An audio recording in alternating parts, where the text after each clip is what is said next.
we're calling this session In It for the Money. In it for the money.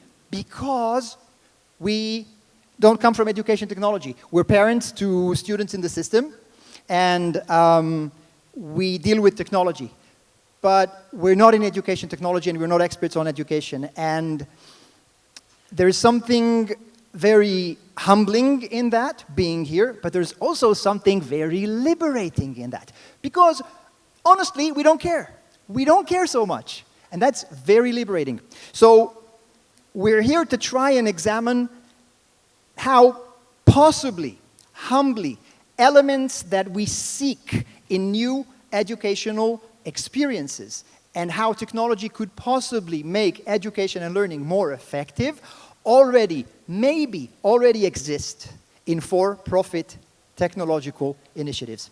But because, believe it or not, I am really humble, in preparation for this session, I went to Google, and I think, Renee, you said one of the best ways to examine the world is take a screenshot of the first page of Google results. And I said, look, there has to be a strong motivation in, God, I can't say this word, man-machine pedagogy? Pedagogy? That's a tough word, man. Pedagogy. In man-machine pedagogy, human-machine pedagogy. So I went to Google, I said, I'll just try a few keywords just to see who wants to make money. Somebody must have the motivation to make money in this, right? There has to be a market. People invest in SEO. So I went there and I said, future learning engagement K-12. I tried a bunch of options. And look at the stuff that comes back. The first one is Google. We'll go back to Google. And then most of it is like .edu, .gov, or publications or stuff like that. How come nobody wants to sell me anything? It's almost scary. Then, by the way, I did something more explicit. I keyed in the name of the subject of this conference, right? The theme for this conference. It's a human-machine pedagogy. And congratulations, Cecilia, because you must be doing really good SEO. Everything is Mindcet, CET, everything, like you took over. But you know what? Congratulations, but if someone lets you do it, there's not a lot of Darwinistical fight for this ad word. You know what I mean? So, okay, making movies is so much easier than developing technology that works and people actually use. So Google do that too. And the thing is, I watched the movie and I was overwhelmed. I said, wow, Google is really kicking ass. Like Google's going to be making a lot of money in the future of education. And then I clicked okay, what's behind the movie? And it was this. Look, Gmail, Drive, Calendar, Docs, Sheets, Slides, Forms, Jamboard, Groups, Hangouts, Meet, Sites, Vault, and Classroom, which helps you collaborate. By the way, it's not so different with Microsoft. The first things you see with Microsoft when they talk a lot about education, and Satya is really committed, and a lot of stuff going on, what's underneath the hood is not about the learning experience itself. It's not about how students meet content with an experience, with a way that's different than what we know today. Okay, another what we say and what we do is, this is from Pearson, and Pearson are much closer to the material than Google, right? And they talk about increasing engagement, and I said, okay, I'll read the full story, because it's such a nice invitation, and I found these things, right? It's about super standards, the curriculum, the conveniency, the organization. And then I found something about, okay, it's helping me be able to work at my own pace and being able to take quizzes and tests more than once. So something is going on, potentially small steps in how this material is being served. And then the next thing I found this amazing document from the Gates Foundation from 2010. And the promise was, how do we, I take you to bullet number 2, how do we personalize learning and accelerate and deepen understanding and knowledge and retention? And then talking about persistence and engagement. And I took some text from there, and I want us to be able to examine this against what's happening today. Deepen students' learning and engagement through use of interactive applications such as games, video, immersive simulations, and social media.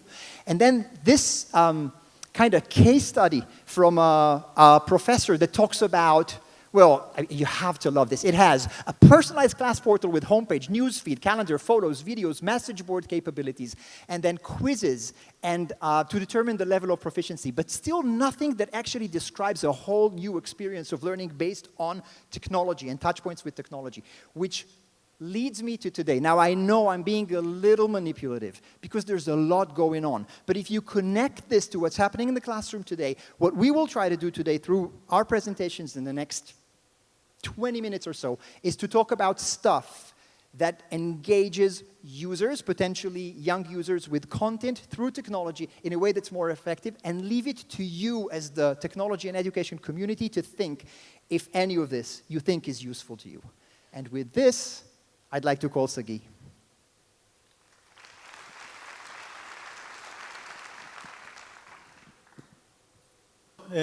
We are a numbers company. We have over 2.5 billion downloads, over 330 employees, over 80 million unique monthly active users. It means different people every month come into our games. And actually, over 1% of all game downloads, so 1 every 100 or less people, when they download the game, it's our game. So this is quite nice. The graph is a nice graph of our kind of global ranking on downloads. So we used to be top 10, now we're top 5. And we have 3 lines of business. We do lifestyle, we do, which are basically kind of female-oriented games. We have hyper-casual, which are short games. And we have IP games. You can guess by the silhouettes which movies are coming in November and December that we're going to launch games by. But actually our story, we started as, the company is called Tabtail because we used to do tales for kids. So we started as an interactive books company. We used to do interactive books for kids on iPads, 2010, 2011. And actually what we learned is that there is almost no money there. And why?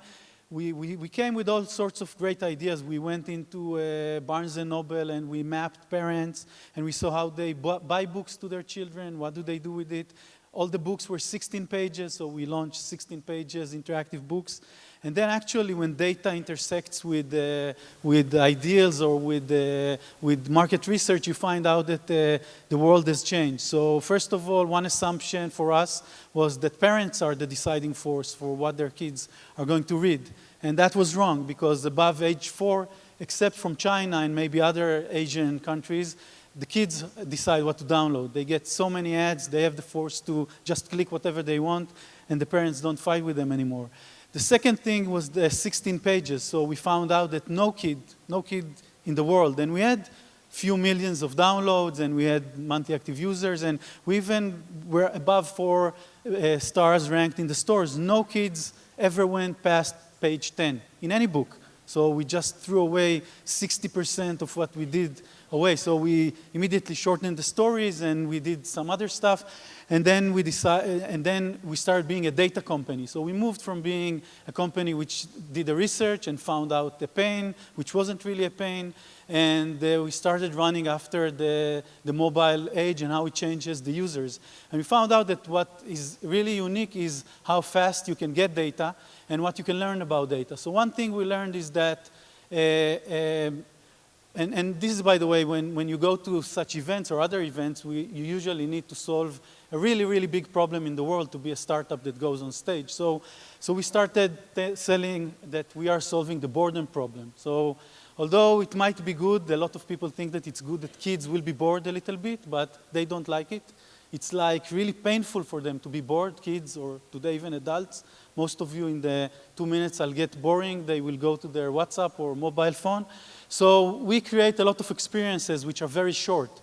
And we found out that having a lot of data, that the day 30 retention, so we invest, we create a game, we map out a need, then we soft launch, we put a lot of money, and then at day 30, the best games, they do 10%, 20% if it's not a short experience, if it's a big experience.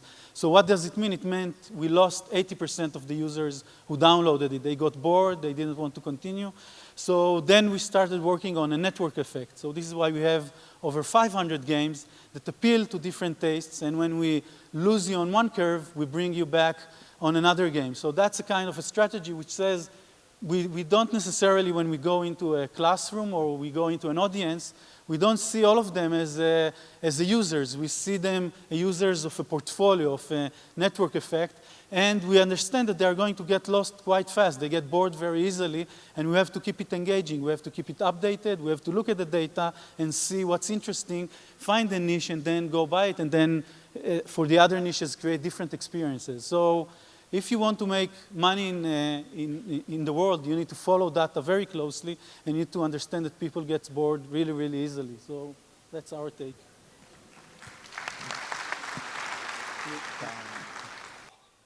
Okay. Hi, everybody. I'm Ori Lav. I'm co-founder and CTO of Outbrain. And I want to speak about us as a company and what we represent. And basically, yes, we are discovery. And we generate discovery moments for people around the web, basically all the time to many of you. But I want to share with you the story of starting Outbrain. And I'd like to go through this picture. I took this picture in 1999 in Turkey. And you can see here Yaron, my co-founder and CEO of the company. And Yaron and I know each other. We did the Navy Academy, and we were Navy officers 30 years ago. And since then, we have two major loves, I would say. One is sailing. We sail together almost every year as an annual vacation. And the second one is content. We really love to consume content. And we really, really love to engage with good and great content. And back then, on those days, we mostly loved magazines. And you can see Aaron here in the perfect magazine reading position. And magazines were great for us because magazines used to have content that is very nicely curated, and yeah, there is maybe 100 Chrome page in a magazine, and you have to squeeze maybe 10 or 15 different articles, and even advertising was doing great in magazines, and we really, really loved it. However, the problem was that the internet came. And in our sailing vacation in 2004, Yaron showed up with that. And I asked him, Yaron, what the hell is that? He said, well, there's no internet reception in the boat, and this is the content that showed up for me online, and I really want to read it, so I printed it all. And asked him, are you going to read all of that? He said, no, of course not. I'm going to read only the interesting pieces. So I asked him, how do you know what are the interesting pieces? And we looked at each other and we figured that something is broken with content online. And that started to boil, and in our sailing vacation in 2006, we decided to start a company that solved that. But before I talk to you about online content, etc., let's talk about something that we all love. Everybody like ice cream? Okay, so you must know the moment when you're entering the ice cream shop, and in the fridge there are maybe 20 or 30 different flavors, and the person behind the fridge is asking you, what would you like? If you took the moment to look at your kid's face at that moment, it's a moment of pure agony. They need to make a decision which for us as adults is equivalent to taking a mortgage. Okay, it's the biggest decision of their life, and they are facing about 20 or 30 different flavors. With content online, if you go to a homepage of any of your best or your favorite online publisher, you'll see maybe hundreds of links. And like that kid, you have to take a decision of what you are investing, the most precious resource that you have, which is time. And that decision is a moment of agony. Now, let's go back to magazines. You read an article on a magazine, and you get to the end of the article. What do? You usually flip the page. And on the next page, there is another article which I can assume that is interesting. How do I know it's interesting? Just because I paid money for that magazine. And by paying the money, I showed trust with the editor to pick for me interesting articles. And that moment of flipping the page is the moment of discovery, because there was somebody that is curating the content for me, so it can be interesting and create an engaging moment. So basically, we wanted to be that personal digital editor for each one of you that will pick for you the next discovery moment, the next good article to read. And fast forward 13 years, yeah, a lot of time. We're global. I would say 17 countries currently. We meet close to 1 billion or 800 million people every month, and we create for them almost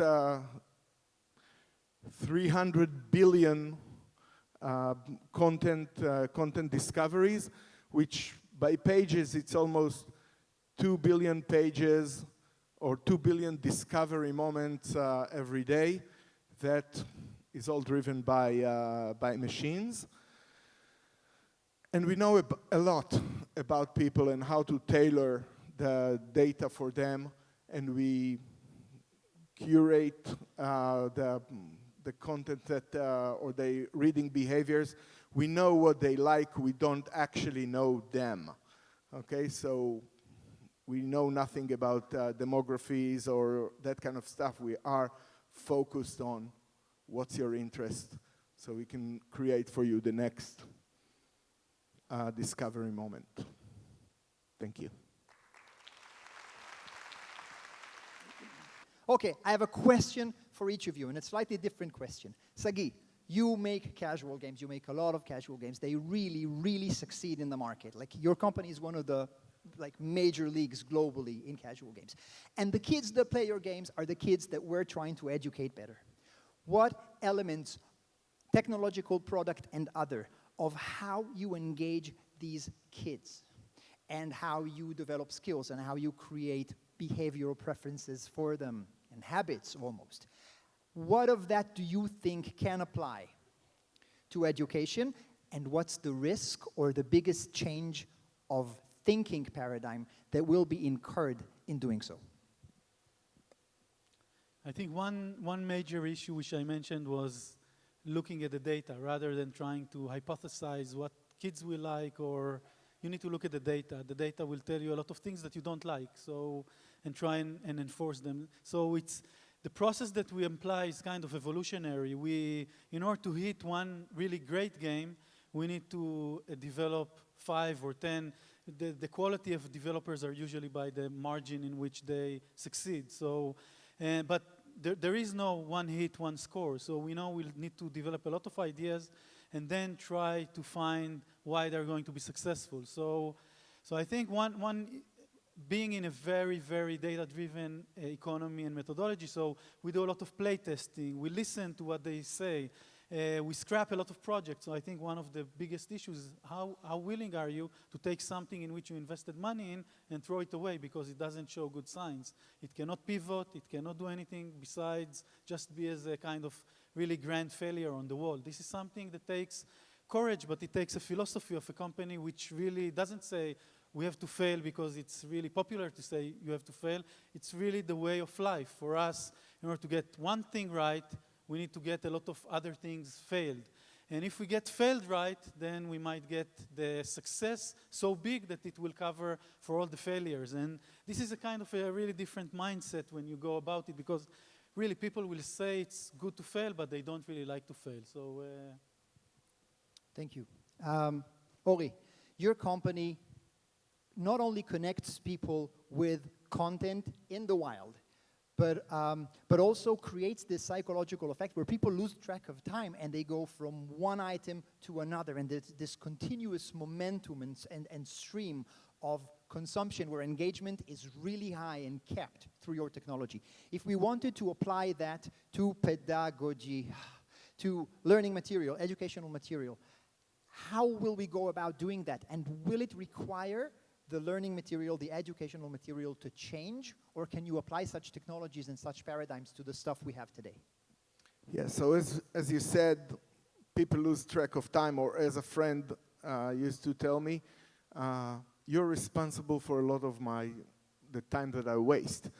And the thing is that, yeah, people get engaged with content and with discovery. My kid is learning from YouTube a lot more than he's learning at school. Well, we need to look at the issues at school, but YouTube is a very good example. Wikipedia is a good example. It's associative, and YouTube is great at catching the discovery moment of when you finished watching a video, there comes the next video. And sometimes they come to me and tell me some fact about something, and I say, where did you learn that? And they said, well, YouTube. So yes, many people have fear from that, that being a wild track for discovery of content, but a lot of kids are just learning from discoveries, and a lot of content is much more reachable right now. It's by the way, the responsibility of the platform to keep it guarded, but that's not news. When I was a kid, I grew up in a kibbutz, and everything that we basically played with in the kindergarten was, I don't know how you say, grutaot, okay? Junk, yeah. It was basically junk, and through that junk we made the discovery of new things and learn a lot. So it's not new. People learn from discoveries everywhere. So if we weren't a minute and a half down, I would ask you if it's possible to apply such technology to content that's already predetermined by the pedagogical plan. But we don't have time, so thank you all very much for having us. Thank you.